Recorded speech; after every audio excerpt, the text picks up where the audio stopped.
Greetings, my fellow freedom lovers and sovereign thinkers. This is LL3's newest podcast. My name is Craig, transmitting from the beautiful swampy mangroves of South Florida. And today's date, Thursday, December 3rd, 2015. Yep, it is nice and rainy out there. Man, it's like hit like the 80s in the afternoon. I'm like, good grief, man. It's supposed to be fall. It's supposed to be December. It's supposed to go down to the 70s most of the time. Average, not hit 80, 81, 82. Good grief. I'm like, I just bust out laughing. It was like, how come I came back home? That's okay. That's just part of life, my friends. Yeah, I know everyone's still talking the hype and the hoopla about the San Bernardino shootings. Actually gonna proceed with that to be very honest and give you more of my views, of course. Plus, I know that, of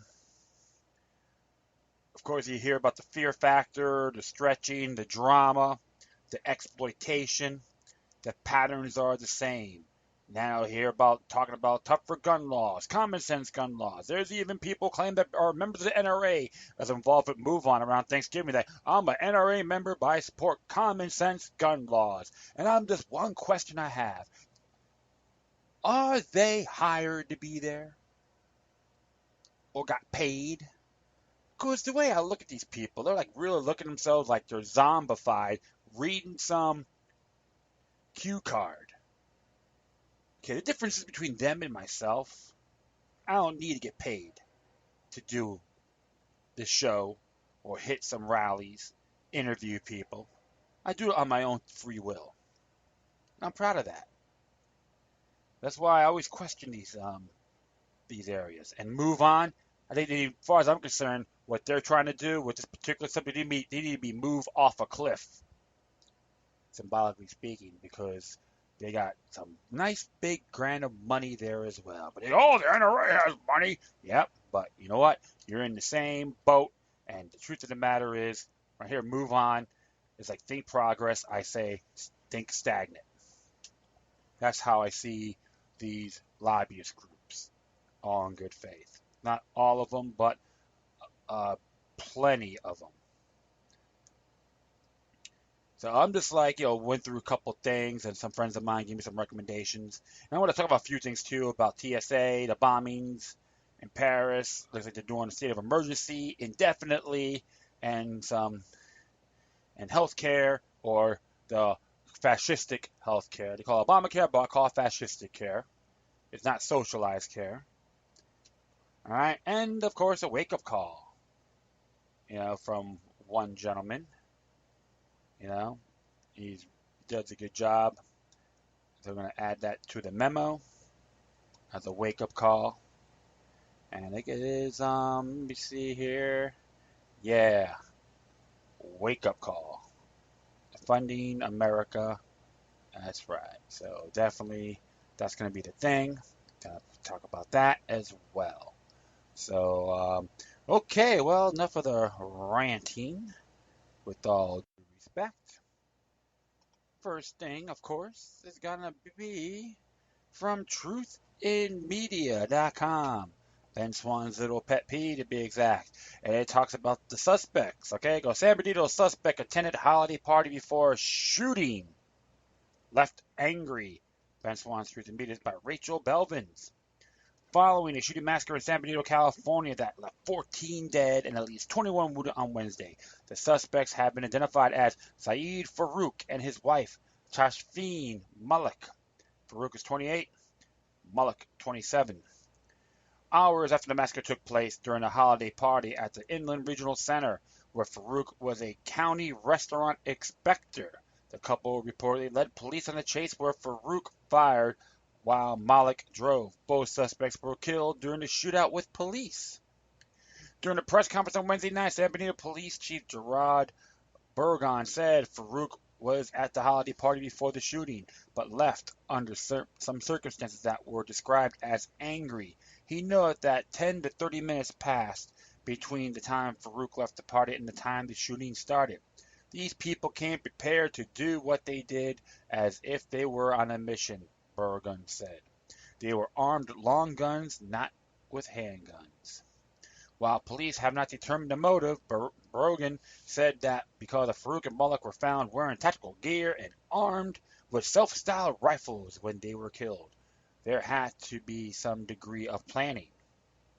Police said 4 weapons have been recovered in connection to the shooting: 2 assault rifles and 2 semi-automatic handguns. A spokesperson for the Bureau of Alcohol, Tobacco, Firearms, and Explosives confirmed that successfully traced the weapons and have determined that the 2 weapons were purchased legally. Officials also claim Facebook was apparently radicalized. Farouk, was apparently radicalized and was in touch with people being investigated by the FBI for international terrorism. Farhan Khan, Farouk's brother-in-law, said Farouk and Malik had a 6-month-old daughter. The couple reportedly left the baby with Farouk's mother on Wednesday morning, claiming they had a doctor's appointment. I just cannot express how sad I am for what happened today, Khan said. I am in shock that something like this could happen. While Brogan said he had no information on Malik's background, he said Farouk was born in the U.S. to a Pakistani family and had been a San Bernardino County employee for 5 years, relatives said. Farouk had traveled to Saudi Arabia to meet Malik. Interesting there, huh? Oh, yeah. So that's one of the things. He was an employee, county employee to be exact. Firearms were purchased legally. And they probably say, these are no Muslim names. You know, like they say they're Muslim names. Like, come on, that's a religion, not a country. This is just a few examples people still have to question. You know, and I like when they say assault weapons. Was it AR-15 an assault weapon? Yeah, well, it was ATF, go figure, they really know best. So the whole thing is, this is just really intriguing about how this came about. And of course, many other people see things a lot broader. This is just from Rachel Belden's, by the way. Always have to look things a little more thoroughly. So, but I'm going to continue on before I continue to rant. Because it's from Fox News, to be exact, I'd like to thank one of my colleagues, Larry Russo, for sharing this with me. Terror Trail. Feds probe digital profile of Southern Cal massacre suspects. Says here, Farouk's dating profile mentioned doing target practice. The Muslim couple who stormed an office holiday party Wednesday in Southern California, mowing down 14 before dying hours later in a shootout with police, possessed a massive arsenal of ammo, bombs, and high-powered weapons, and investigators were hoping that computer drives and cell phones seized from their home could tell them whether they were radicalized terrorists with more targets in their sights. Local and federal authorities, as well as President Obama, continued to Thursday to resist calling to carnage at Southern Bernardino Social Services Facility terrorism, even as evidence mounted that the pair, who wore tactical gear and moved with the grim precision, may have been jihadists armed to the teeth and hell-bent on slaughter innocent Americans. More than 5,000 rounds of ammunition were later found in their home, which sources describe as an IED factory packed with explosives and bomb-making equipment. At this stage, we do not yet know why this terrible event occurred, Obama said in an address from the White House. We'll get to the bottom of this and be vigilant getting the facts before we issue decisive judgment on how this occurred. Saeed Rizwan Farouk, a U.S.-born citizen of Pakistani descent who had traveled to Saudi Arabia for 9 days in the summer of 2014, had recently begun wearing a beard, and Hashfin Malik, 27, burst into the facility Wednesday morning and sprayed up to 75 rounds at Farouk's own terrified colleagues in the conference room, where his employer, the county health department, was hosting a holiday party. Farouk had angrily bolted only minutes later. The pair escaped in a black SUV after the attack, which authorities said was over within as few as 10 minutes, only to resurface 3 hours later, and less than 2 miles away in a fierce gun battle on the city's main drag. They came prepared to what they did, as if they were on a mission, said San Bernardino Police Chief Gerard Brogan, who refuted an early report by Fox News that suspects wore GoPro cameras during their initial rampage. They came prepared to do what they did as if on a mission, San Bernardino Police Chief Gerard Bourdon. Farouk, 28, who authorities said was born in Illinois and raised in California and had worked as a $51,000 per year restaurant inspector at San Bernardino County Department of Public Health for 5 years, was described by coworkers as a devout Muslim who lived with his wife, child, and grandmother in a home nearby Wet Redlands, where sources describe as an IED factory. Bomb squads working with robots swept the home late into the night Wednesday, and witnesses report having several explosions. Malik, who had a 6-month-old baby with Farouk, came to the U.S. on a K-1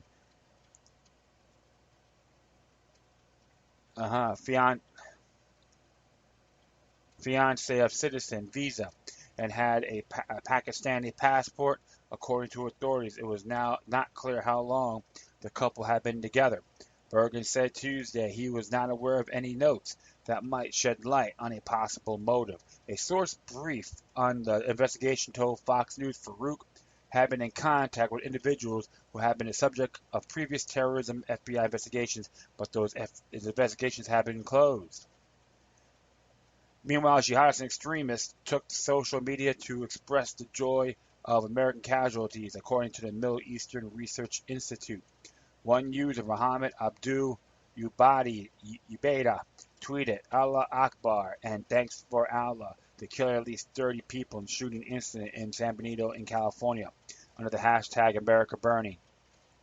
Muslimai, a prominent pro-ISIS account, shared a photo believed to be of Saeed Farouk and wrote, "My Allah accept our brother and sister who were martyred after carrying out an operation against crusaders in U.S." Memory said. At the afternoon news conference, Attorney General Loretta Lynch said the FBI had been taking the reins of the investigation, and a bureau spokesman said a focus of the probe is digital evidence collected from their homes, including hard drives, thumb drives, and cell phones. While those could be part of the terror investigation, the FBI spokesman said it was too soon to ascribe religion as a motive. "It is a possibility, but we don't know that," said Assistant Regional FBI Director David Baldich. "It's possible it goes down that road. It's possible it does not." A law enforcement source told Fox News that a couple were each carrying an AR-15 and a pistol. Pretty accurate rifles, by the way, AR-15 rifles, when they were shot and killed by police after a brief chase in their rented black Ford Expedition with Utah plates about 2 miles from the initial shooting site. The source said the vehicle also contained so-called rollout bags with multiple pipe bombs, as well as additional ammunition. "That's a military tactic for a sustained fight," the source told Fox News of the rollback bags. The guns found on the suspect, 2 rifles and 2 handguns, were purchased illegal, according to Meredith Davis, spokeswoman for Bureau of Alcohol, Tobacco, Farms, and Explosives. Bergen said Thursday Farouk had purchased the handguns, but he did not say who had bought the rifles. It was unclear whether the suspects may have been during the hours following the lightning-quick attack, but they did not get far. A police spokeswoman said police came across the SUV while doing follow-up work, and several reports said the car was at a nearby home. Police were staking out when the suspects got in and tried to flee. It was not immediately clear if that home was the one searched later in Redlands. About 3 hours after the shooting, with police looking for a dark SUV, officers staking out the Redlands home after being tipped off by a colleague disturbed by Farouk's exit from the party, saw a vehicle matching that description. Word that police were hot on their trail came even as emergency responders were treating the wounded on the scene and sparked a flurry of law enforcement racing to the scene just blocks away. The gunfight caught on cell phone video by bystander was a furious exchange in which 23 officers fired a total of 380 rounds at the suspects, according to Rogan. 2 officers suffered non-life-threatening injuries.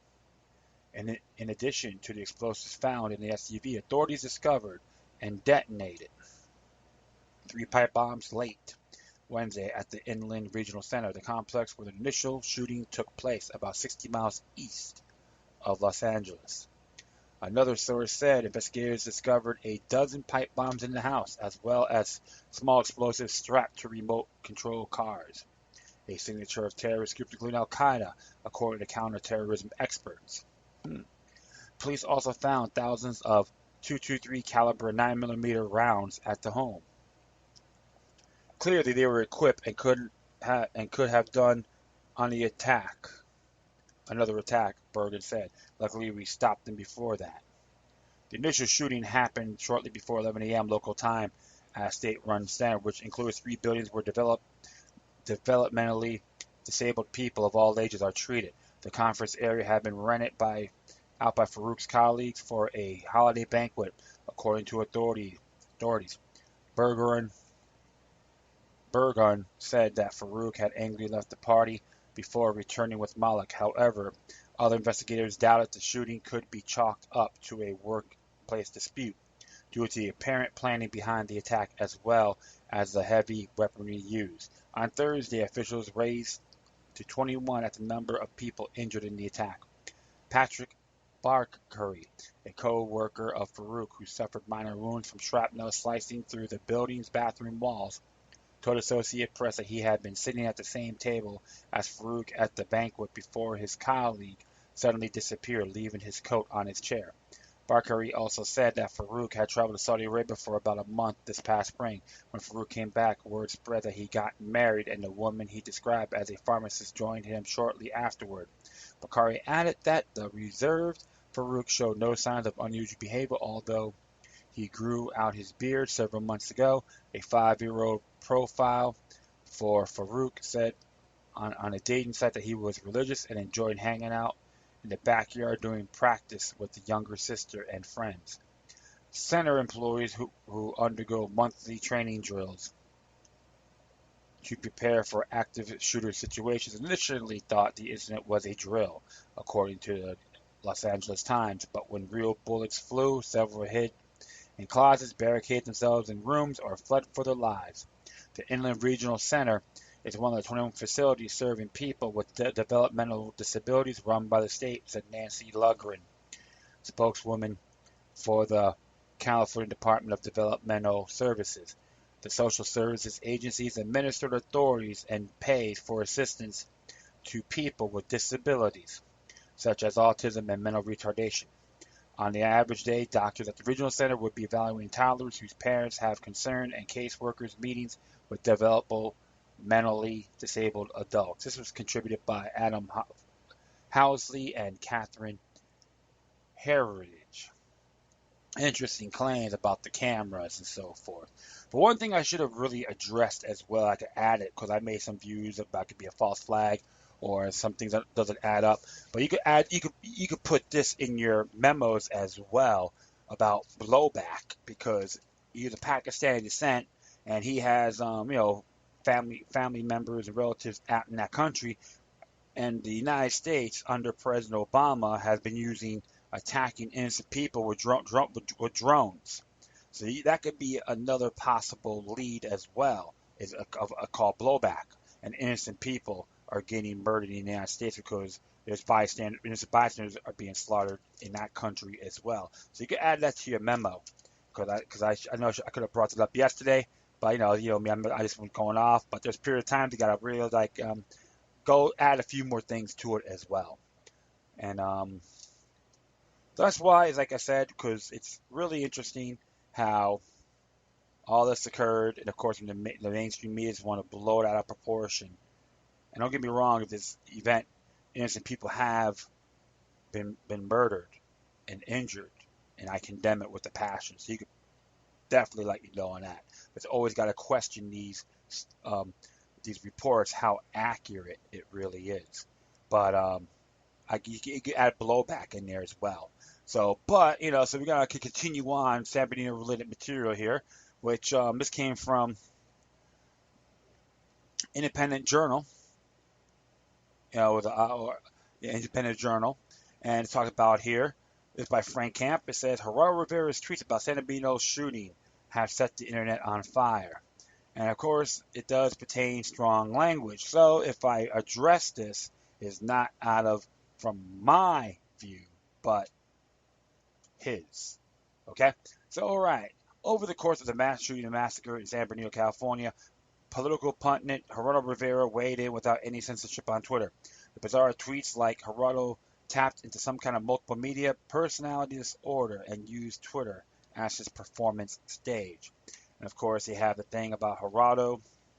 First, Gerardo made sure everyone was aware of his animus towards the Second Amendment. Mass shooting in San Bernardino, California at the Center for Developmentally Ill. What the F? The Second Amendment is stupid. Don't rationalize. Well, I have to give him a penile microphone for that, Jerry Rivers. All right. He did another rant 4 minutes later. POTUS, President of the United States, wrong. Reads so much like loyalty toward double-dealing Turkey, but he's so right on gun violence. More than one gun for every American. Why? Of course, he says here, it's all December 2nd, but I'm going to put all this on my speaker page. And he says the NRA is full of shit.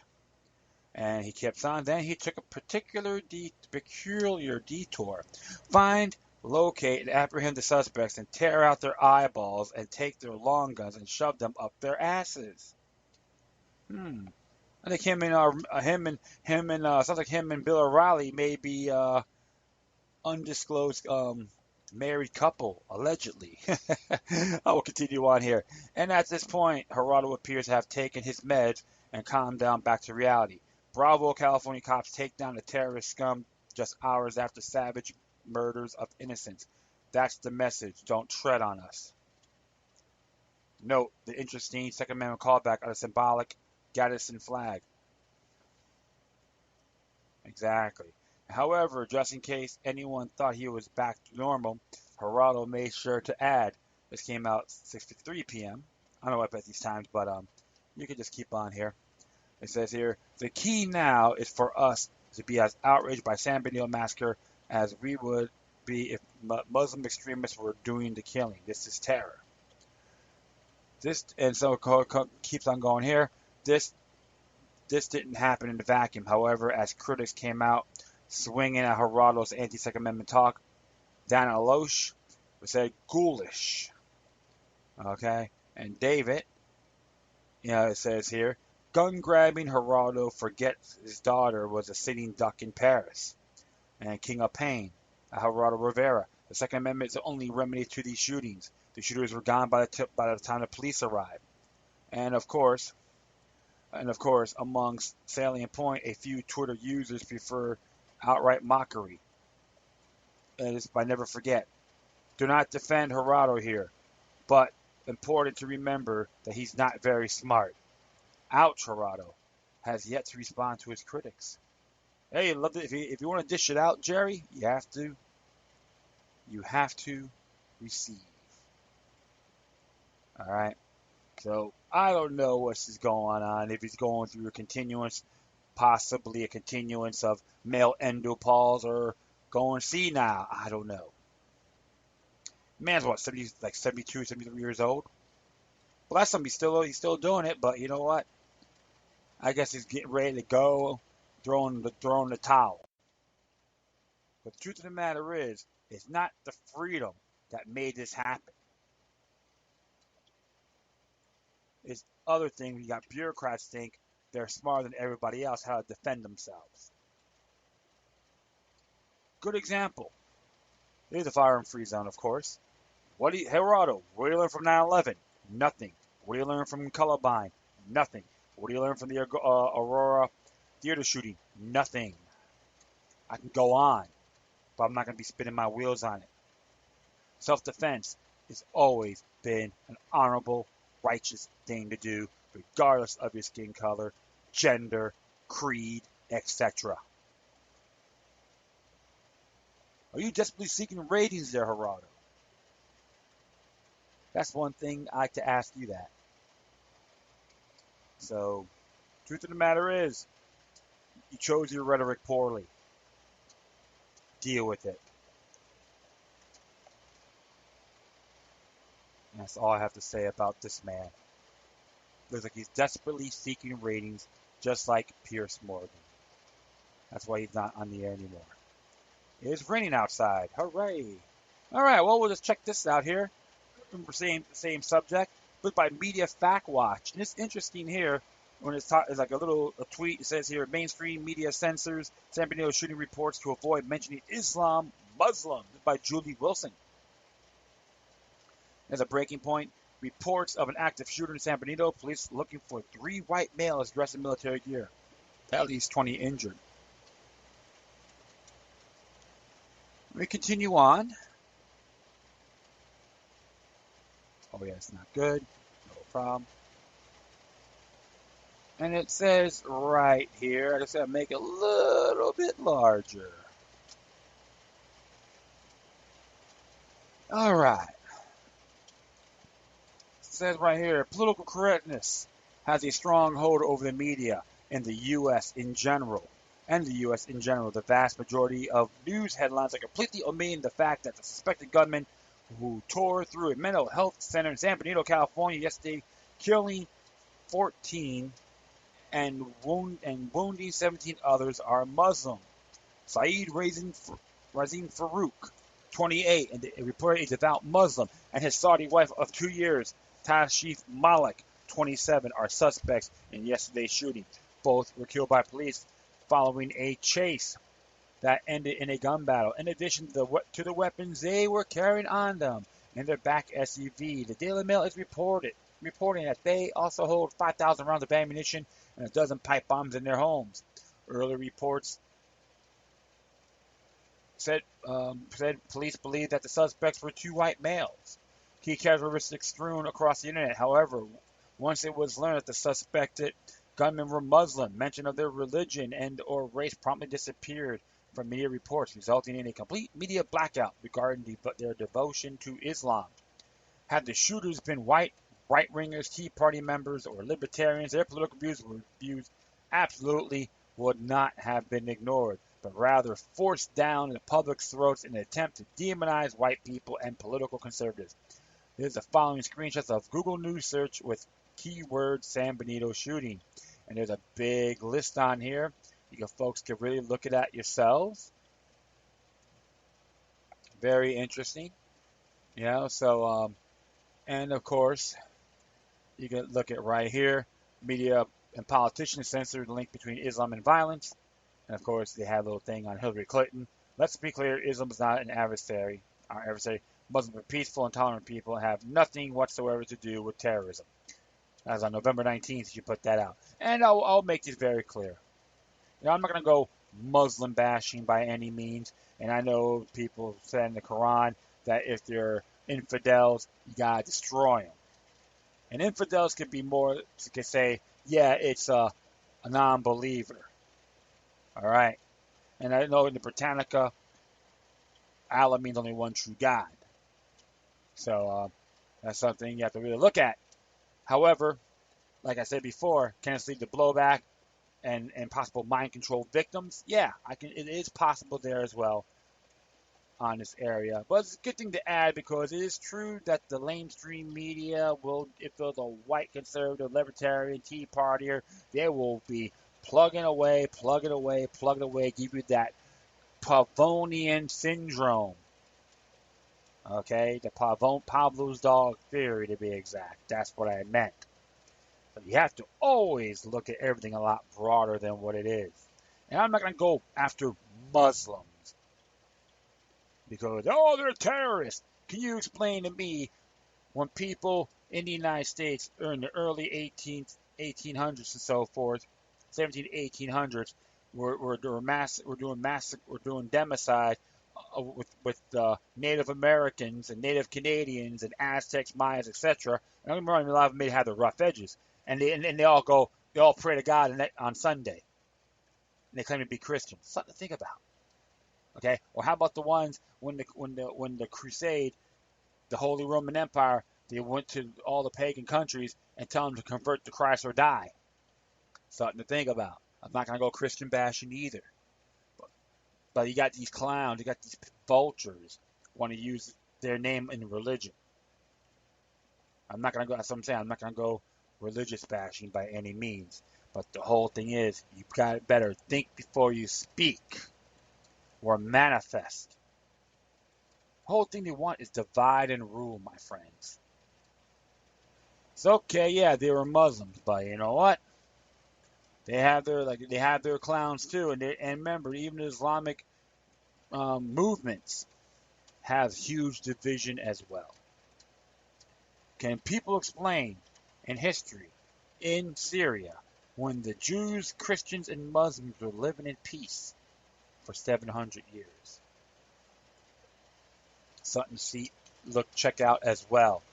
But it's always the political correctness, the mainstream media trying to like hypnotize and not manipulate. Don't want to put accurate information out there. Hey, I like watching some of this. If I watch some of the crap I see on CNN and so forth, I was like Comedy Central. I'm laughing at them. I'll be at a restaurant laughing at the TV screen, TV screen, and everyone's like looking at me. Hey, I can do that because they are right now desperately seeking ratings. So it's like I said, it's always good to check out these other areas, observe responsibly. So the whole thing I gotta say, okay, they were devout Muslims. I'm not gonna condemn them for their faith, but their actions always gotta remain vigilant too. I'm not gonna argue with that whatsoever. And we'll continue on with the San Bernardino fiasco. And this one came. This one actually came out yesterday, to be exact. I know a friend of mine shared this on his Facebook page by naturalnews.com. Mike Adams actually did this and talked about San Bernardino shooting has all the signs of a stage government operation or ISIS terror attack from what we know so far. And he says here in his early in the news cycle on this story, so everything stated here may be subject to new information as it becomes available, but from what we know so far, the shooting in San Bernardino appears to be either a staged government false flag operation or an ISIS terrorist attack. They love to use that word ISIS, ISIS, ISIS, ISIS. Like Al Qaeda, Al Qaeda, Al Qaeda. You know, it's being watered down, my friends. Okay, and continue on. From what we know so far, this does not resemble in any way a lone gunman or an angry gun owner targeting someone he hates. The attack took place at the Inland Regional Center, a company that helps disabled people improve their lives with training, self-improvement, counseling, and more. No lone gunman shoots up a building full of disabled people. Update. We know that LA police used the same building targeted in today's attack as a stage for active shooter drills carried out every month. Yeah, there's a link for that so you can see it for yourselves. I talked about that yesterday as well. As a police raid began, one staffer from the inside of the building actually tweeted drill started. Breitbart.com is carrying live updates at this link, and PJ Media is also covering the story here. John Rappaport from No More Fake News is pointing out the key fact about his being based on a exercise training exercise. KTLA reports, here's a key quote. The call first came in 10:59 a.m. of multiple shots fired in the area of 1365 South Waterman Avenue, San Bernardino.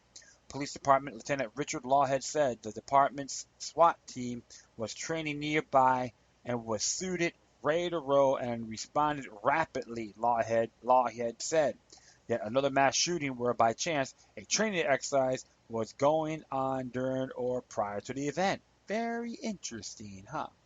All right, it says here, San Bernardino, east of Los Angeles, reports state several shooters in a cluster of 3 office buildings that employ 600 people, 20 victims down, and shooter apparently at large. Here's an article I wrote about the mass shooting paralleling training exercises, and you can look at yourselves. Military gear, escape vehicle, and more. According to witness reports, the shooting was carried out by 3 white males dressed in military gear. They were highly organized too.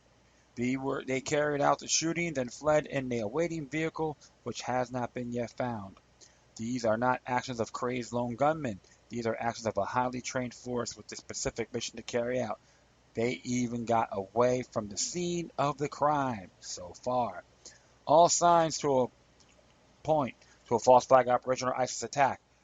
this has every sign of being planned, professional operation carried out for a specific political purpose.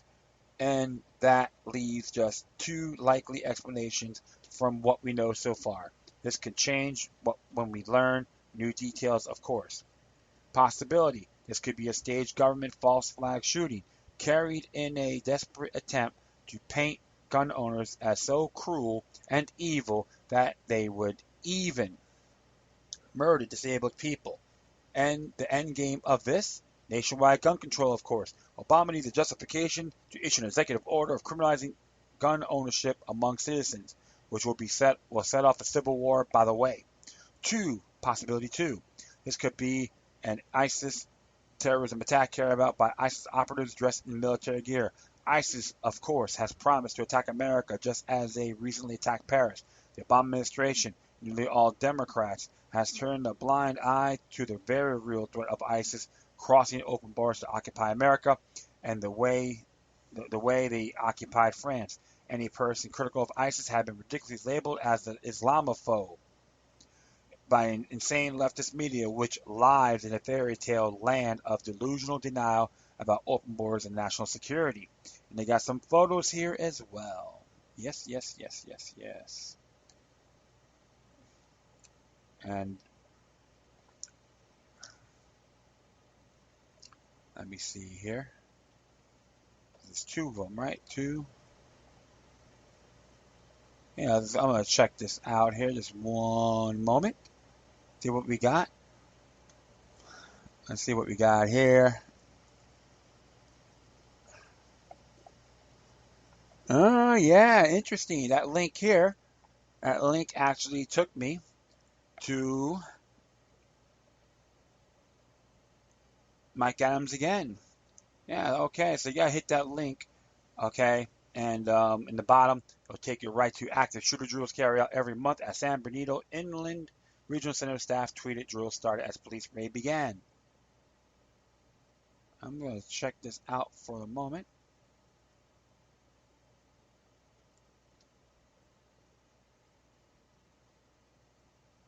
Yeah, we'll continue on here. Why not? From today, believe it or not. Mike Adams, yeah, Mike Adams, yep. And it says here, look, get this, location where the shooting was carried out today in San Bernardino, the Island Regional Center had been subjected to monthly active shooter drills. We're now learning. This adds even more to the notion that this may be a staged false flag event to provide Obama justification for outlawing private firearm owners among law-abiding citizens. From the LA Times. At the Inland Regional Center, where she's a nurse, the staff works with clients and parents of clients who are sometimes angry. They have active shooter drills every month or so. Jill stated she texted her husband, Mark, around 11 a.m. She walked to a window nearby and filmed a video as law enforcement sprinted toward the building. Astronomically unlucky shooters. Yes, this woman actually texted drill started. She recognized a pattern of movement that law enforcement has drilled countless times before. It's the same thing they've been drilling for every single month. What are mathematical odds that a building where law enforcement has an active shooter drilling month after month will be randomly hit by active shooters? Nearby zero, of course. Similarly, of all buildings in Los Angeles, how many are used by police as training grounds for the monthly shooting drills? Virtually zero. Maybe these active shooters are just incredibly astronomically unlucky, huh? They chose to be active shooters in the exact same building where law enforcement has been training in active shooting drills for months. Anyone who believes this is a sheer coincidence is delusional. They know it's going to happen. That same LA Times story quotes the woman's husband. Mark Vong said he told his wife to stay calm and not to panic. They trained for this, he said, standing outside a police barricade Wednesday afternoon. They know it's going to happen. Of course they know it's going to happen. They've been drilling the scenario for months. So blatant to these staged shootings have to get before people wake up and realize it's an all tragic manipulation of public emotions in order to confiscate guns from private citizens and unleash an Obama totalitarian regime that will soon be handed off to Hillary Clinton for full tyranny crackdown. And they got multiple sources here about on active shooter drills. So definitely check this out. And they do have the links on here. So definitely, folks, check this out. It's really interesting. And that's why you got to question all these scenarios and incidences. It's a real shame, my friends, because the whole thing is this is what they're focusing. They want to take away your right to keep and bear arms and deprive your enumerated rights. That's why, when it comes to government, I am not very friendly.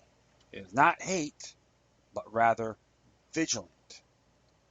You always got to remain firm, aware, alert, etc. If you think the government's gonna be you're gonna trust the government for protecting you, it's nothing more than a pipe dream, my friends. And this is why I always have to stay alert, pay attention, focus, and so forth. And I'm trying to get out of here for the moment. Yeah, it's always. Ooh, sorry about that.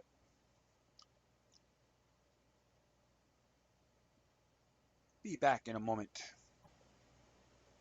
Okay, cool. I'm just back right now and got all that taken care of. So it's gonna be a whole bunch of related material could pertain to this. And I got one more thing and a couple more things I'm gonna be addressing pertaining to this matter. And this one here too came from Natural News. Good website, by the way, naturalnews.com. And this is called Another Mass Shooting Attack Targeted Gun-Free Zone of California, knowing citizens would be powerless to defend themselves. California is a human shooting range. This came out by J.D. Hayes. It says here, at the time of this writing, news about a horrific mass shooting in San Bernardino, California is still unfolding, that there are a great many details that have not yet become clear, except that more than a dozen people have been killed, many more wounded, and the shooters targeted the Inland Region Center, which provides assistance and care for disabled persons. Also, at this writing, terrorism link has not yet been established or ruled out. Understandable, given recent attacks in Paris, where ISIS-sponsored gunmen killed 130 people and wounded scores more. Authorities also fairly certain there was more than one gunman, that they were heavily armed, sporting military-style gear, hoods, and semi-automatic weapons. What is less certain, in fact, was a downright mystery both to me and tens of millions of my countrymen is why, oh why, there continue to be gun-free zones in a nation whose founders sought to ensure that none of their progeny would be without a means to protect themselves and their families unless they made their personal choice to be vulnerable. Double down on stupidity and vulnerability. And honestly, California is one of the worst offenders, featuring strict gun control laws, Byzantine gun licensure processes, and a ruling class that is at once protected by men and women with guns, but disavowed of any obligation to allow those they rule at the same site.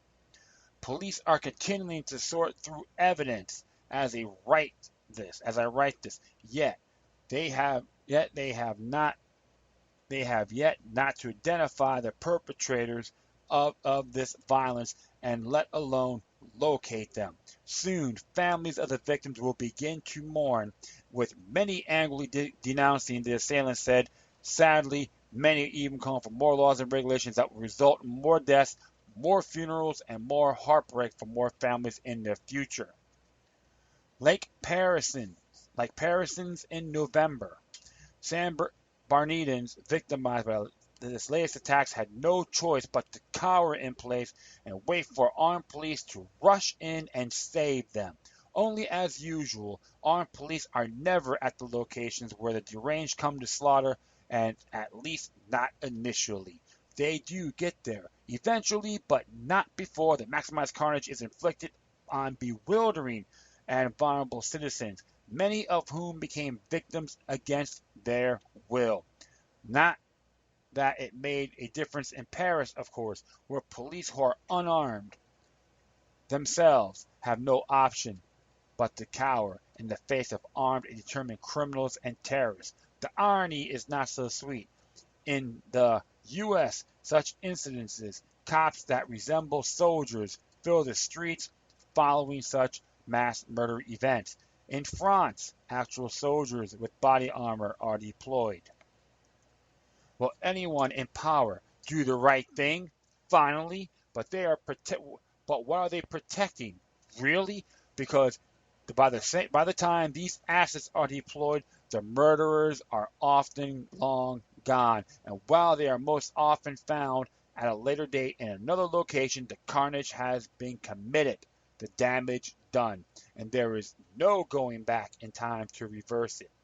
Yet our leaders keep doubling down on vulnerability and stupidity and take chances with their lives. They force companies to spend scarce resources to provide employees with training in active shooter drills and require them to practice responding to a situation that honestly, unless you've been around active shooting as in a war zone, most will have no idea how they really react.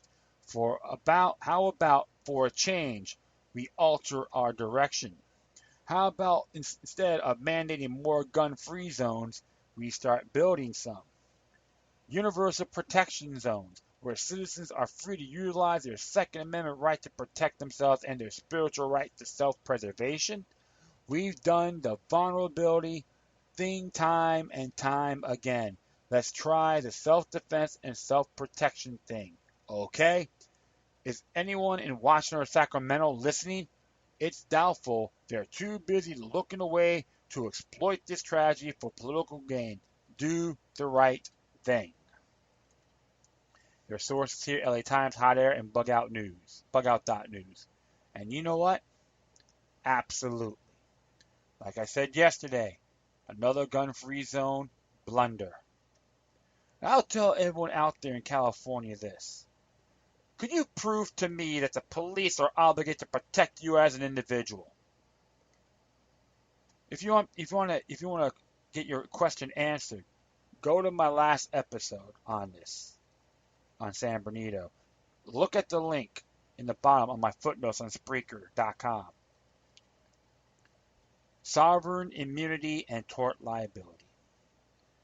Click the links.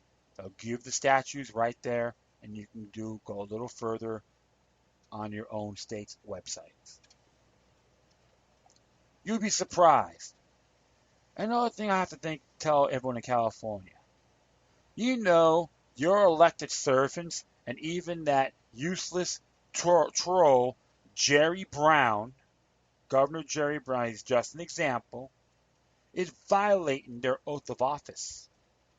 I say you recall every single one of them that violates their oath of office, especially Article 1, Section 1, which your natural born rights are inalienable. How come they still want to take that away from you? Your natural born rights. Because they're attorneys, they're politicians, they believe they're smarter than you. Piss on them, as far as I'm concerned.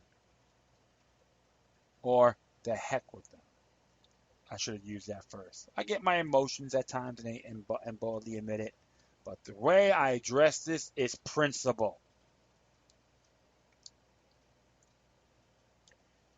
This is why I study history, look at the facts as the best of my ability, and try to go a little further and take the initiative on sharing with every single one of you here. It's not the right or the GOP, which I'm not a big fan of many of them in there. You're going to blame the NRA. I have my disagreements with them at times too, with the board and so forth. But they want to use it to blame them. No. The people in California need to take a look in the mirror and go after those treasonous individuals, tyrannical sympathizers in your government, state government, even local. Call them out. Treat them like they are garbage in a legitimate way. Treat them like your enemy, not your servant. Because they don't want your natural born rights be exercised. If you keep on supporting them, you gotta look in the mirror.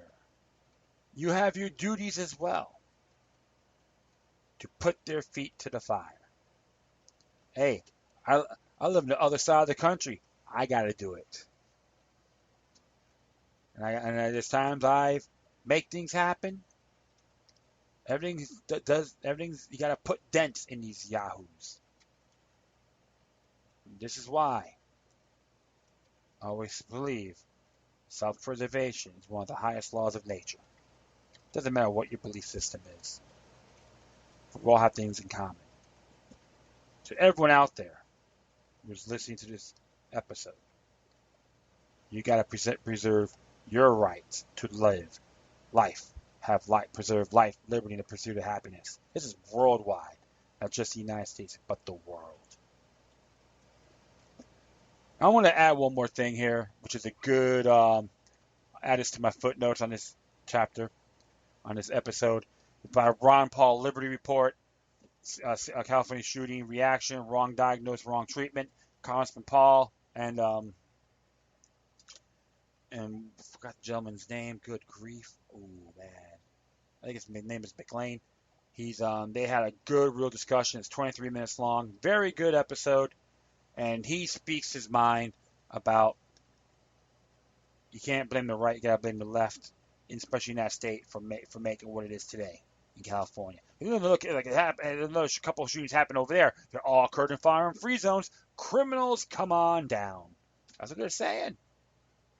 And don't give me a garbage out there saying, oh well, none of the Muslim mass shooters didn't have criminal records. So you don't call them criminals, okay? You're not gonna call them criminals. Then you're just a damn fool.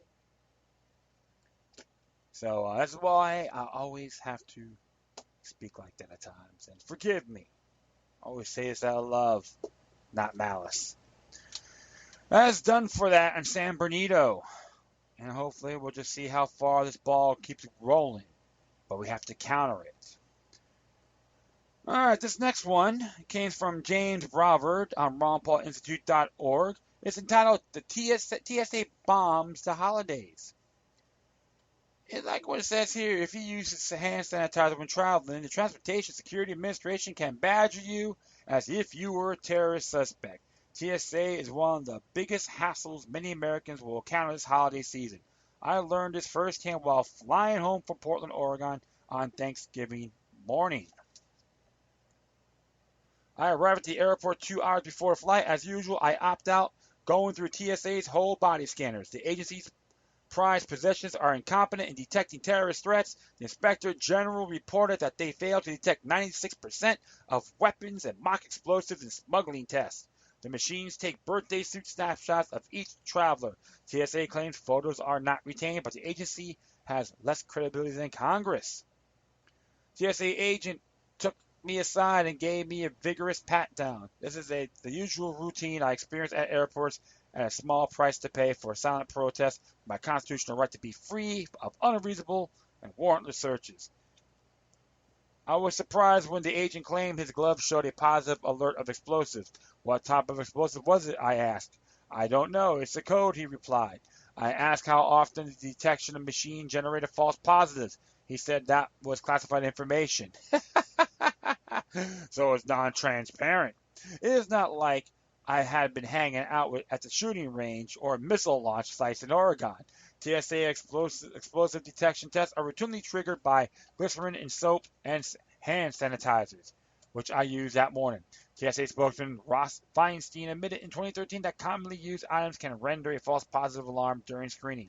The TSA explosives test is akin to a police radar gun that exaggerates the number of speeders by 1,000-fold. but regardless of stratospheric error rate, the TSA claims absolute power over anyone who triggers the alert. The two other giants came up, and three of them marched me off to a closed room with a sign, "Private screening in progress, do not enter." TSA agents shuffled along lackadaisically, almost certainly knowing it was a false alarm. The lead agent began firmly patting me down, tugging on my shirt as he suspected a Superman cape was hidden beneath it. I offered to take it off. He said no. He pawed a bulky shirt pocket and demanded to know what's in there. I glanced down, dug deep into it, and retrieved half a peanut. Then he groped the other pocket and repeated the question. I pulled it out and plucked out a small ball of lint. While the search was proceeding, another TSA officer interrogated me to unmask my treachery.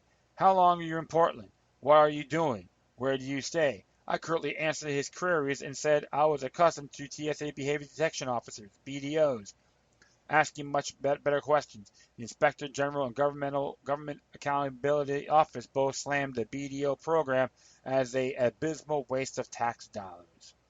Perhaps the TSA agents were perturbed that I was not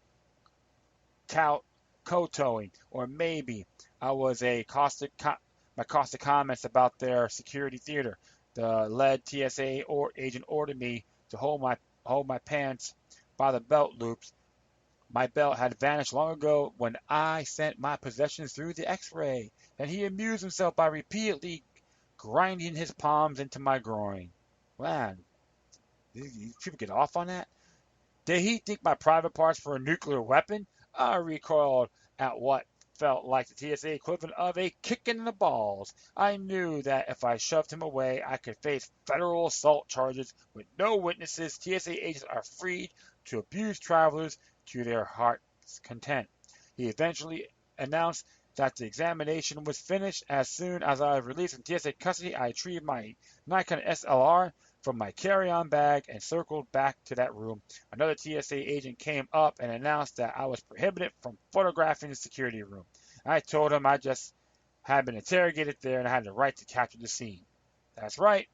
Perhaps I was targeted because I had repeatedly criticized TSA in articles and was denounced last year by the TSA chief, John Pistole, for a Washington Times op-ed I wrote. There's a link for that. Perhaps such punishment is routinely dished out to the people who opt out from the whole body scanners. I filed a Freedom of Information Act request seeking all TSA documentation on me and on the Portland incident, but TSA is renowned for scorning its legal obligation to respond. Your government agents, deal with it, TSA. On Monday, after the Thanksgiving encounter, I emailed the TSA asking often its explosives detectors generated false alerts, and how often alerts identify bona fide threats to air travel safety. TSA National Spokesperson Mike England replied, "I am unable to answer these questions as they are security-sensitive information. This cloak of secrecy is convenient for a process plagued by failures and abuse. For more than a decade, the TSA press office was unable to provide a single example of the explosive detection test, exposing some who intended to detonate the device on an airplane." A friend recently told me that she felt like she was in East Germany when TSA agent kept barking at her to raise her arms higher while passing through the scanner. "I actually crossed East German borders many times before the fall of the Iron Curtain and always received better treatment than I experienced in Portland. Even when I was detained and interrogated for 3 hours near the Czech border in 1987, East German border guards were a model of courtesy compared to the TSA. Americans should be able to go home for the holidays without getting molested by federal agents. How many more people will be unjustifiably grappled after bogus TSA explosive alerts? The TSA continues operating on a level of the troll in Mighty Python and the Holy Grail, who blocked a bridge while asking idiotic questions." And he has a little thing here. It says Transportation Security Administration, "Welcome to Portland International Airport. PDX TSA constantly tracks its own progress in order to improve its world-class service. Thank you and have a nice day." Oh yeah, it's from the Washington Times originally. And like I said, I don't really blame him for being critical of the TSA. And I'm not gonna go condemn everyone that's in that entity. There's a lot of good folks who are rank and file, got class and got courtesy. However, you got your clowns as well, criminal elements. Now, I said this all the time. People that know me well enough, personal or on this show, the TSA needs to be abolished. Ineffective, inconvenience, and this is just a prime example happened to Mr. Bovard. I have to admit, I've opted out in Orlando in the body scanner. And unfortunately, I have to say the agent who pat me down was a little bit more honorable, courteous. He wasn't being hostile. And to be honest, I smelled. I went to the bar and have him blow smoke on me and all that. I didn't bathe. However, it worked out fine. So that's what I do have to say. This particular entity needs to be gone because, in good faith, it is too much centralization. What they can do, have private security firms could do a better job, a lot more professional. Of course, you got your clowns in there as well. So you got people got to shop or bid wisely. But most of these airports are mainly city or county property. But all those folks out there, when you're going out this holiday season, prepare yourselves. Opt out from the body scanner. Just don't waltz in and go, okay, boss, I'll go through the body scanners. Yeah, boss, give me more of that radiation. Because that's one thing I'm concerned with them, with the TSA agents. Many of them are near these body scanners long periods of time, almost 40 hours a week. When are they going to get sick? And that's what I'm concerned about because they're human beings too, regardless of what you think. I am not a TSA supporter, but I don't wish any of these agents any harm. And they need transparency on because their health is more important than their job. All right, next one here is about Paris. IB International Business Times .co.uk. Yeah, International Business Times came out today. This is by Guy Berlefore. Paris attacks. France to extend state of emergency indefinitely, reports. They're pretty good, I have to admit. French government is looking to extend the state of emergency for 6 months or even indefinitely, according to new reports. Government sources told AFP that the draft law of bills includes plans to change the constitution to carry on with the state of emergency beyond the 3-month limit.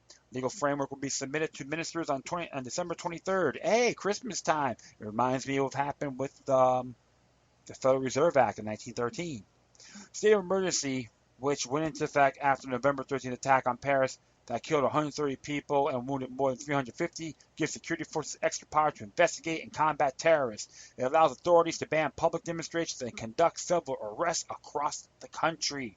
A total of 276 people have been placed under house arrest since the powers came into effect, and more than 1,000 addresses searched by police. French authorities, meanwhile, have stepped up efforts to fight radicalization with sorties over IS-held territory in Syria and France had been named as targets of IS militants. However, rights groups and activists have accused the government of abusing their powers after dozens of environmental activists were placed under house arrest before the COP21 international climate talks that run from the 3rd of November until 11th of December. The Greens have accused the government of exploiting the terrorist threat to curb the right to protest. That's enough. That's enough. Environmentalists are not terrorists. Dave Conrad, the deputy head of Europe Ecology Les Verts, or Europe Ecology the Greens, tweeted to Prime Minister Manuel Valls and Interior Minister Bernard Cazeneuve. After the first environmental activist was detained, the Human Rights League, or LDH, urged the French government to rethink its approach. If we need a confirmation that the state of emergency is a threat to civil liberties, the measure would prove so, as it reveals that the fight against terrorism is the only pretext ban to all discordant discordant voices, a group said in a statement, as we fear the state of emergency is accompanied by increasingly arbitrary measures. Yes, I have to say it's a total monumental deception. All right, and they want to do this 2 days before Christmas. This is why I said before. Hey, the Federal Reserve Act, December 23rd, 1913, one of the holidays. So I would say to people in France and the people in the rest of the world, especially around Europe, you got to stay vigilant. And even the people in the United States, you're going to try to pull these little fast ones again and again and again. Pay attention, be aggressive, stay vigilant, and make sure your state representatives say, we're not going to enforce these or honor these so-called illegitimate laws. I don't know what the French Constitution is, so I can't really make my say. I should have taken my time to do that.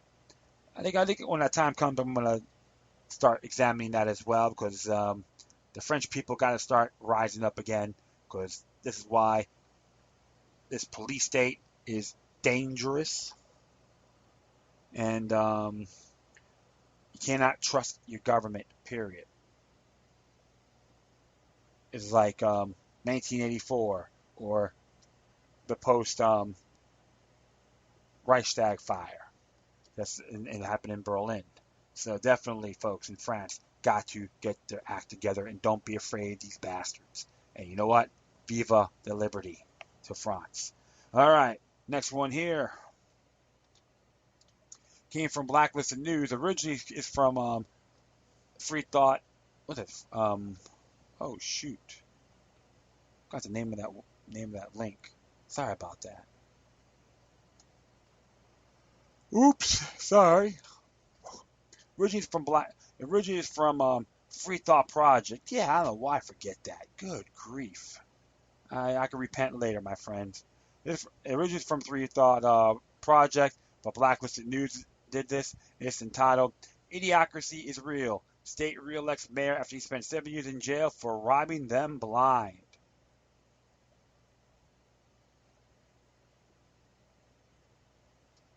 Yeah. And as it reads here, sorry for the little delay. In Bridgeport, Connecticut, at 43 years old, Joseph P. Gannon had been mayor of Connecticut's largest city for 12 years before stepping down to be arrested and convicted on multiple corruption charges. On March 19, 2003, a federal court convict Gannon on 16 counts of criminal conduct, including racketeering, extortion, bribery, tax evasion, and mail fraud.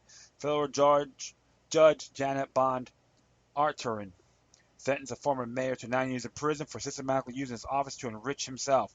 Since his sentence was under 10 years, Gannon, who undoubtedly had been torn to shreds in a real prison, was able to serve out his punishment in a federal camp where conditions are less restrictive than an actual prison. After only serving 7 of the 9 years of his sentence, Gannon was signed out of the Watkinson halfway house in Hartford for the final time on July 19th, 2010. For the next several years, his political criminal would strive to regain his law license and even have local attorneys recommend him be readmitted to the bar. However, for the time being, his license was not reinstated and clearly heads prevailed.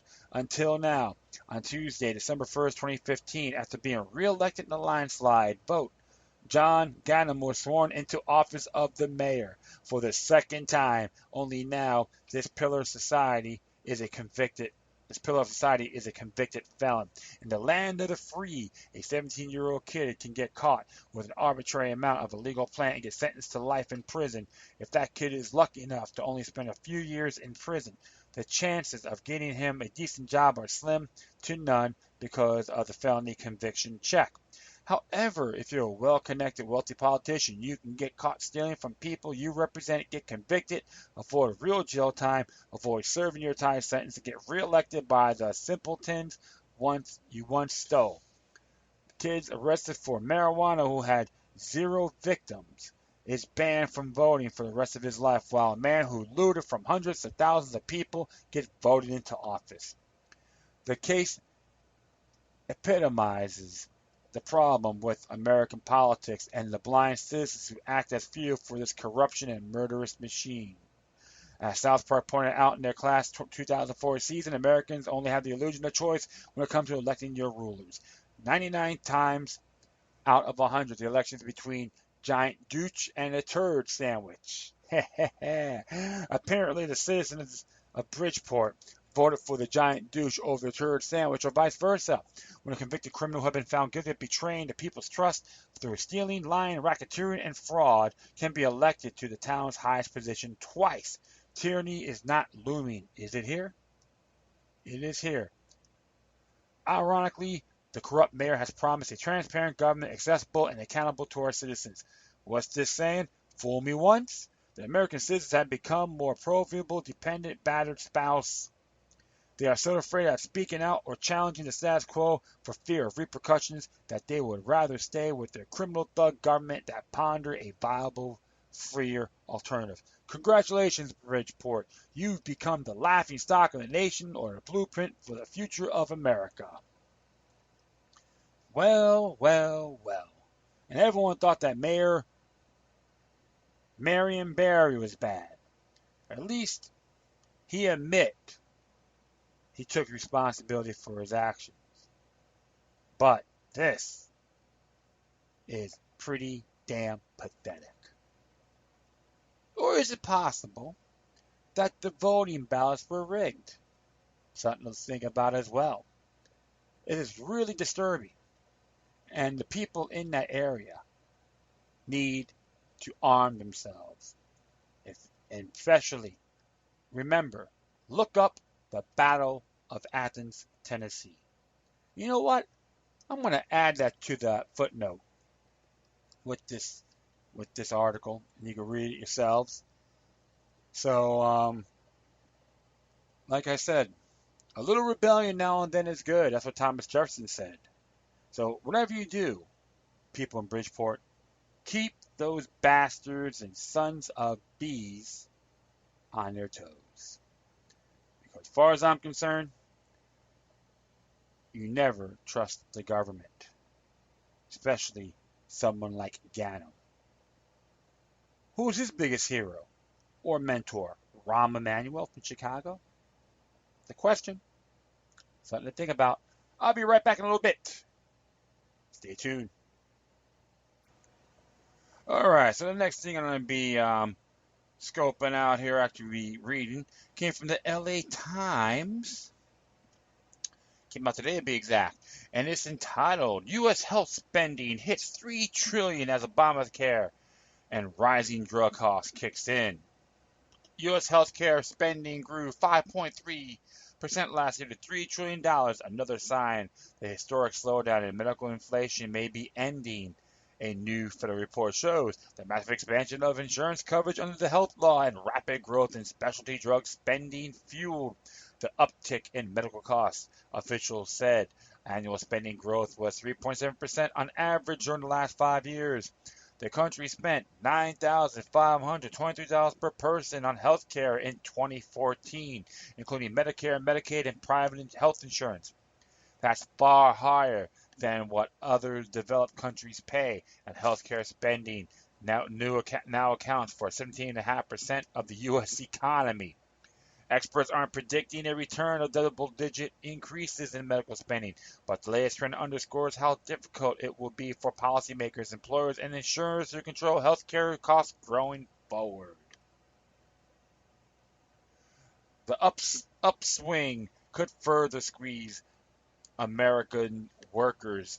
Health insurance premiums and deductibles keep taking a bigger bite out their paychecks as employers shift more healthcare costs to employees.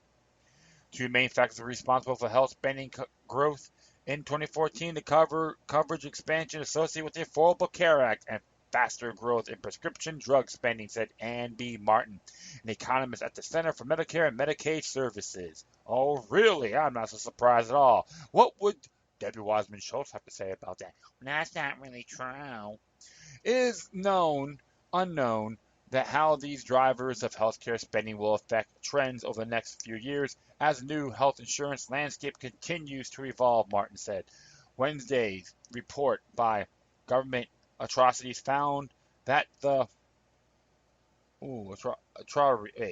accurately ooh, actuaries, excuse me, I said atrocity by accident, actuaries, found that the percentage of Americans with health insurance reached 88.8% in 2014, the highest share since 1987. Then that came from more people buying private health insurance with help from federal premium subsidies, and more individuals enrolling in Medicaid programs that are expanded in more than 25 states. Total Medicaid enrollment increased in 7.7 million in 2014. Prescription drug spending soared 12.2% last year to $297.7 billion. That was sharply from 2.4% increase in 2013. Federal actuaries cited the introduction of high-priced specialty drugs for hepatitis C, as well as price increase for other brand name medications. Rising drug costs and efforts to combat them have become high-profile issues on the presidential campaign trail and on Wall Street. This week, a U.S. Senate report criticizes Gilead Sciences Inc. for pricing its hepatitis C drug, Sovaldi, at 84,000 per patient for a standard 12-week treatment. The company also introduced another expensive hepatitis C drug, Havroni. Geller disagreed with the report's conclusion, said that the company responsible and thoughtfully priced Sovaldi and Havroni. Government actuaries found smaller increases in spending for both physician services and hospital care compared to prescription drugs. These two drug categories went up 4% in 2014. From 2009 to 2013, U.S. healthcare spending grew annually at less than 4%. That was the lowest rate of growth in half a century, and sparked considerable debates about the underlying reasons. Many economists and industry experts attribute to slowdown primarily and lingered effects of the Great Recession when millions of Americans cut back on medical care. But health officials and other analysts have pointed out to fundamental changes in healthcare reimbursement and the delivery of care spurred by the Affordable Care Act. The Obama administration pointed out that the 5.3% increase in 2014 is still below 6.9% average growth rate during the decade prior to the 2010 health law being enacted. Officials also predicted the spending increases tied to the coverage expansion will fade in the coming years. Today, numbers of national health spending shows that millions of more Americans gained coverage in 2014. Healthcare spending growth stayed well below the trends seen prior to the Affordable Care Act, said Virgil Frank, Secretary of the Department of Health and Human Services. There are numbers of forces at play that bear watching in the months and years ahead. Some experts say the growing use of narrow provider network by employers and health insurers and the shift away from conventional fee-for-service reimbursement for medical providers could be potent cost containment tools. Other economists express concern about consolidations among hospitals, physician groups, drug makers, and insurers, reducing competition and pushing up prices. Well, all I have to say is Obamacare, or the Affordable Care Act, is nothing more than a fascistic form health system. It's a 900-page debacle.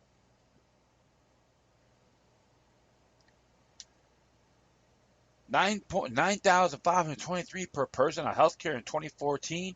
That is very nefarious. It's funny because they changed it from the HMO Act of 1973, which was signed by Tricky Dicky Nixon, to this. How about if they would repeal the HMO Act instead? Then it would be totally different. Prices wouldn't be a cluster. And its form of fascistic, neo-mercantile fascism is how I say it. It's completely downgrades the cost. I mean the services and beneficial. I would say I've lost my mind there. Beneficial attributes has been diminished. with the Affordable Care since the Affordable Care Act became law. So that's why we'll have to see it. And this is now it's interesting. Now I did talk about like some states are trying to get out of it, which is fine. But if it would have took care of the repeal the HMO Act instead of going through this whole legislation on the Affordable Care Act, which is a beautiful name, but the fine print is pathetic. It would have been a lot better off. But I don't need to watch Fox News to figure that out. So, all right. Well, next one here came from YahooNews.com. And like I said, it came out today, a couple of days ago, December 1st. This one's entitled, Kids Are Boycotting School Lunches. They say they are worse than prison food. This says here, rotten pears, burnt pizza, and fat-filled chicken patties and burgers. They're just some of the unappetizing, often unhealthy lunch items being served to teens at Roosevelt High School on Chicago's northwest side. Some of the students have had enough. Starting Wednesday, they plan to boycott the gross cafeteria food, and they launched a petition demanding that lunch offerings be improved. The effort, called the School Lunch Project Culinary Denial, was created in November by civic students at the school. They hope to educate the public about the problem with the food they are bearing, served, and mobilize the 1,400 students at Roosevelt to stand up for better nutrition. I think it's especially important for young people in Chicago, where we see so much corruption, cronyism, and nepotism, that they learn how to make change within large organizations. Tim Megan, a veteran social studies teacher at Roosevelt who supports the students-led effort, told WEBC on Monday, "This is just one of the most diverse tactics they are trying to teach young people so they are fully equipped to participate as citizens in a democratic society." The school serves a student body that's 94% minority, predominantly Latino and Black, and mostly low income. Full 95% of students are eligible for free or reduced price lunch, which, given to school to prison pipeline, makes one observation: the students made out the offerings from food service provider Amarak particularly problematic. Today, our lunch at Roosevelt is no better than the ones in Cook County Prison. In fact, Amarak is a food service provider for both institutions. Oh, how astute of them, wrote the student activist on the project's website. There's all links on here too, so you can check it out for yourselves. Chicago Public Schools partners with Philadelphia-based Amarak 2 years ago within the district, like several others across the nation, shifted to offering free meals to all students at most campuses. Prisons only care about one thing when it comes down to meals. That is enough nutrients for what the human body needs. It doesn't matter if it tastes or smells bad. One online review of the prison food shows that prisoners get better food from Amarock than we do. For example, they have corn muffins, steamed carrots, green beans, also mac and cheese. They also drink Kool-Aid to continue the students. Sugar-laden drinks aside, the teens mainly want appetizing foods that meets the disputed healthier standards, less fat and sodium, and more healthy fruits and vegetables set by the National School Lunch Program. In other words, fruits and vegetables that aren't rotten and main course offering other than pizza or burgers. We want a bigger portion of more nutritious foods and food partly handmade from scratch, one student activist, Chula Hernandez, a junior at Roosevelt, told WEBC.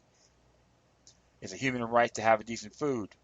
Students wrote on the project's website that Roosevelt Cafeteria used to make healthier meals from scratch, one that served from the community at large and turned for profit for the school. The teens also learned that Amarik is a company with a laundry list of corruption and scandals a mile long. They also may not know how to keep us happy, but they certainly keep their investors happy. The company's stock had more than double the returns of the stock market benchmark. Amarik told the radio station that it had not received complaints directly from Roosevelt students or staff, but was looking into it with CPS and the principal. In a statement, Chicago Public Schools wrote that health and wellness of our students is among our top priorities. We will look into the students' questions about their meals. A boycott the cafeteria will keep thousands of dollars out of Amarak and CPS's pockets. This two split $3.50 per meal in federal monies. So if the kids don't eat, neither entity gets government funding. What will stop the cafeteria boycott. On their petition at MoveOn.org, the students wrote they are urged on our principal, the Chicago Board of Education, and Amarak to act now to allow us to open the lunchroom kiosk and have vending machines off-campus lunch, food delivery, increase options, portion sizes, and quality of school lunch. Meanwhile, on Wednesday, the teens behind the project plan to educate their peers about it during their advisory period. And this came from Take Part. That's the original article. I think it's great because look, National School Lunch Program is nothing more than a centralized sham that needs to get out of the federal hands. Okay, it is a complete sham, unacceptable, null and void. If I'm correct, this is part of the school lunch program. Got was enacted by Congress and signed by President Barack Obama. Another form of encroachment on the states. Very anti-10th Amendment. Okay, and Amarak and Amarak and CPS. You know what? It's a total joke on what they're doing to these kids. And I'm glad now with technology, the students are being enlightened. They're learning and sharing this information to everyone else. And I do agree, off-campus lunch, food deliveries, or bring your own lunch. They should bring their own lunch as well. But they'll try to say that, oh no, you can't do that. You know what? The hell with these idiots. And this is why I'm glad these students in Chicago are doing what's right, because every student has a right to eat well. And you know what? Get them where it hurts. Make your own lunches, bag lunches. If they start harassing you, every student in there and their parents need to unite against these vultures. The school system, to the school board. Please get the federal government programs out of our schools, public schools. Plain and simple. So you know what? The thumbs up to the students. And I'm not crazy with MoveOn.org, but the petition, I'll give them that credit. I'll be very fair and honest. So I'll be good on that. So finally, this came out from All News Network. It's entitled Defrauding America, Obama's Up the Ante. And it's by Chip Tatum. Came out today, of course. And it says here, actually came out yesterday. Sorry about that. Quietly, working in the background, President Vladimir Putin is forming the new Eastern Alliance designed to clean up the instability in partner states. This alliance is so far comprised of Russia, Syria, Iran, Hezbollah, and now China. It is little known, however. China has substantial interest in Syria and the Middle East. China is actively involved in Syria's oil industry. China National Petroleum Corporation is a joint venture partner with Syria's National Oil Company and Royal Dutch Shell, and in the Al Farat Petroleum Company, the main oil-producing consortium in the country. Al Farat Consortium produces some 100,000 barrels per day. Sinochem is another Chinese oil company that has been very active in recent oil exploration tenders. China's CNPC and Sinopec are helping to revive output under rehabilitation contracts for all mature oil fields in Syria. Therefore, it is quite evident that the attempt by the Western Alliance to effect a regime changes Syria is not in the best interest of China. Strategic planning on Beijing's part includes securing the entrance to the Red Sea and Suez Canal. In addition, China has sent air support by the way of drones and their operators. Yesterday, China announced that they will join Russia with direct air support against any threat in Syria. Controls the sea entrance from the shipment of foreign arms to the area. Beijing plans to set up naval facilities in Djibouti, East Africa. That's right there, right next. That's near Ethiopia, to be exact. To boost counter-piracy and peacekeeping efforts, officials say. The future tunnel installation will be near a U.S. base reportedly used for the Pentagon's drone operation. Beijing is currently in talks with Djibouti's government to build a naval facility to support the Chinese Navy's counter-piracy and peacekeeping missions in the region. China's top official told media they carefully avoided the installation of a military base, similar to those maintained by the U.S. worldwide. Spokesman for China's Foreign Ministry, Hung Lei, it says the support facilities will provide logistical support to fuel, rest, and resupply Chinese ships, addressing possible speculation. Support will boost Beijing's military expansion in the strategically vital Horn of Africa. The construction of the relevant facility will help China's Navy and Army further participate in UN peacekeeping operations, carry out escort missions in the water near Somalia and in the Gulf of Aden, and provide humanitarian assistance, he told a daily news briefing on Wednesday, Reuters report. Chinese Defense Ministry spokesman Colonel Wu Quan, who also spoke at a monthly news conference, mainly repeating the foreign ministry comments, but added an important detail. China wants to play a greater role in ensuring regional peace and stability. The announcement comes as Beijing prepares to play a greater role in the world by modernizing its military and navy and making significant contributions to UN peacekeeping all over the globe. Currently, China is a major provider of peacekeeping troops to Africa, where it is a huge economic interest, having invested some $40 billion in the continent over the last 15 years. Beijing also faces public pressure to protect its citizens overseas, especially after 4 Chinese were killed by terrorist groups in Syria and Mali last week. It may also need to evacuate its nationals, as it did in Libya in 2011 and in Yemen in March.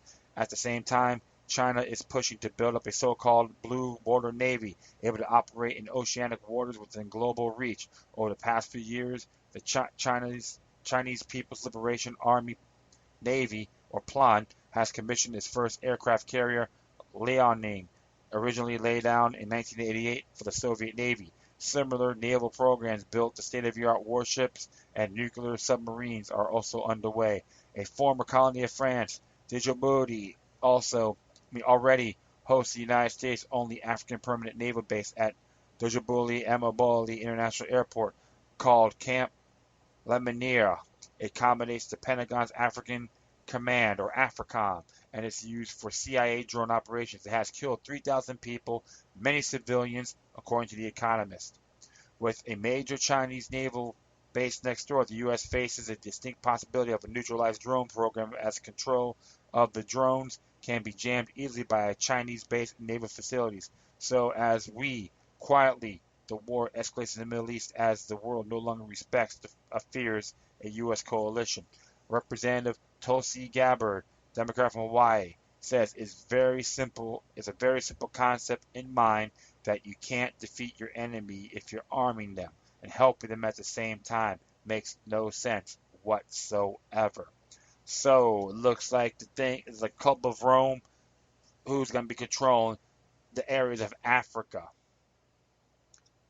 And it's things been happening around the Middle East region and even in the continent itself. A lot of things are happening. Investments are being protected, trying to be protected. So this is why it's the one world order is trying to push for this third world conflict. Everyone needs to start really paying attention. And I know David Icke, many others, talked about this upcoming battle, Lord willing, can occur at any time. So the whole thing is this, is that people really need to start looking at the bigger picture. And what's funny, it looks like I made a mistake on here. And I do apologize. Looks like I was reading the other article. The other article was, what was the other article here? Shoot.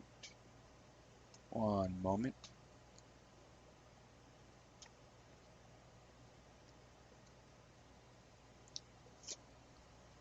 Other article I read was,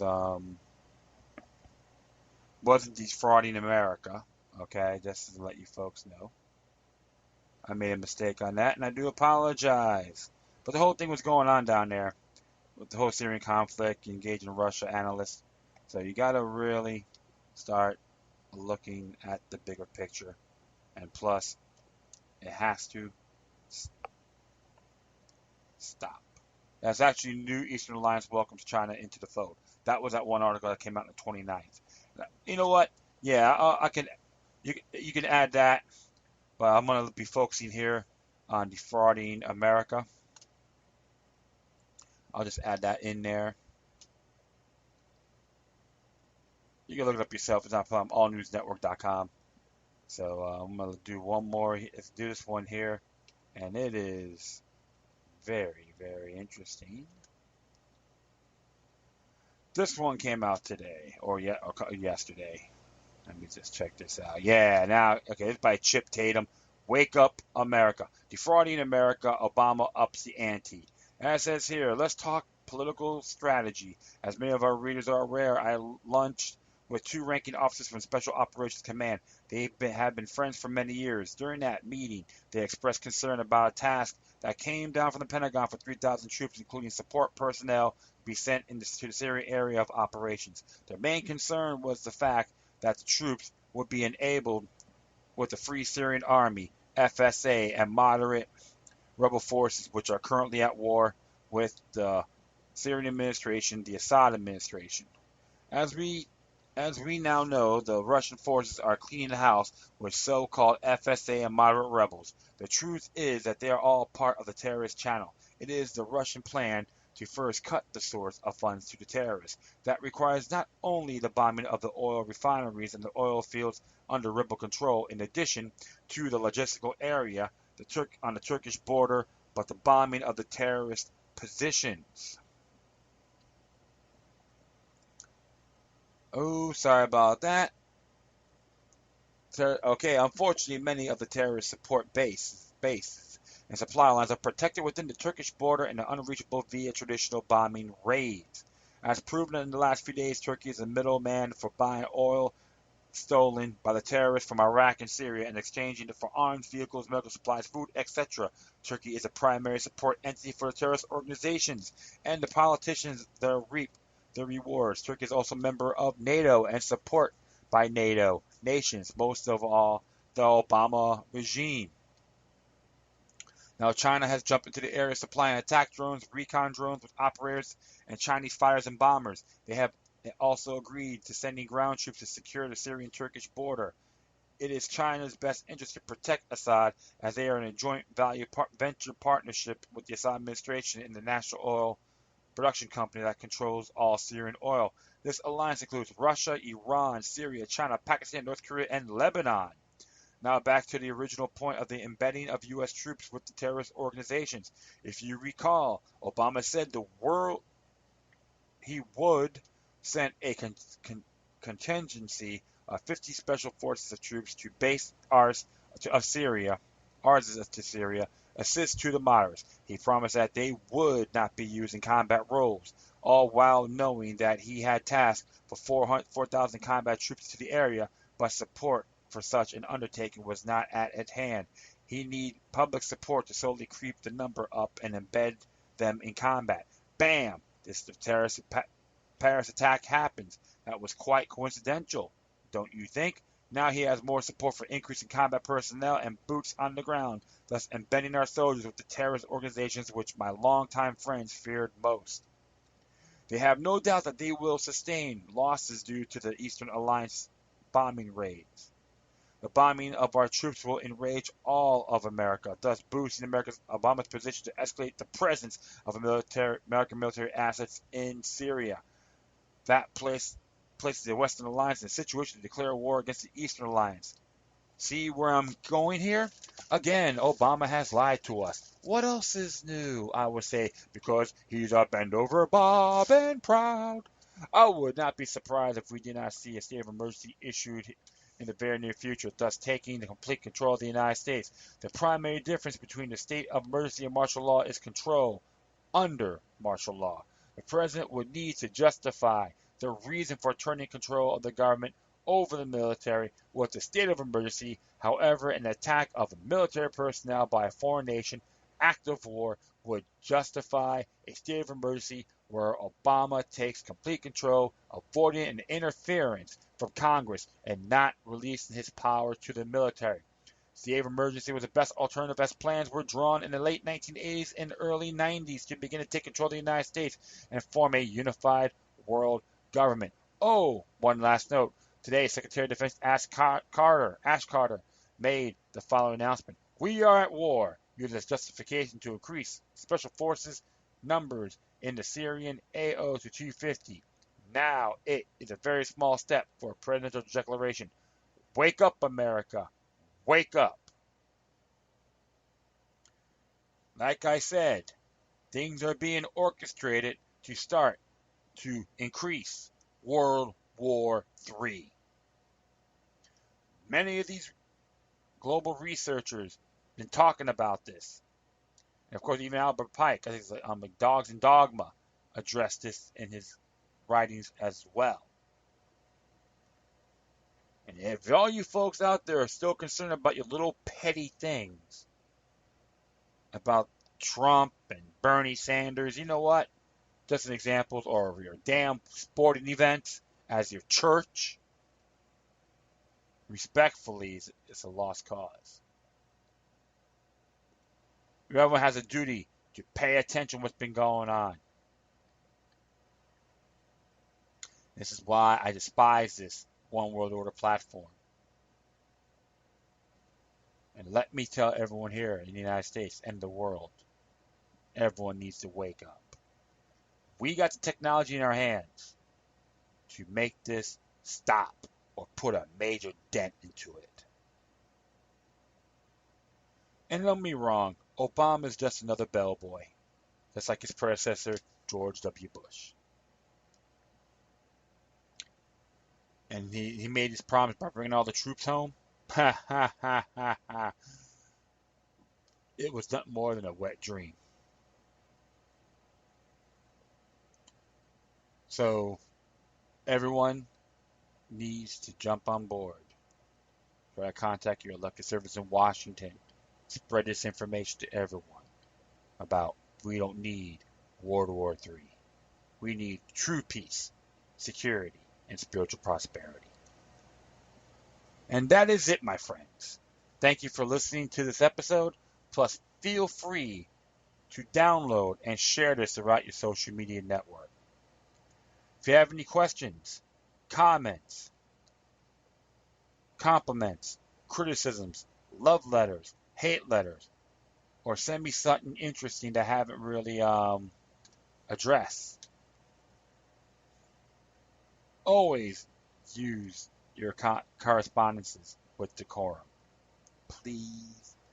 Which, you guys are great anyway, so I'm not worried. But for future reference, you can hit me on Facebook, Twitter, Google+, iHeartRadio, Spreaker, YouTube. Make sure they don't censor my shows. They only deleted one of my shows, but I have it on appeal because I see taking it off on there is unmeritable.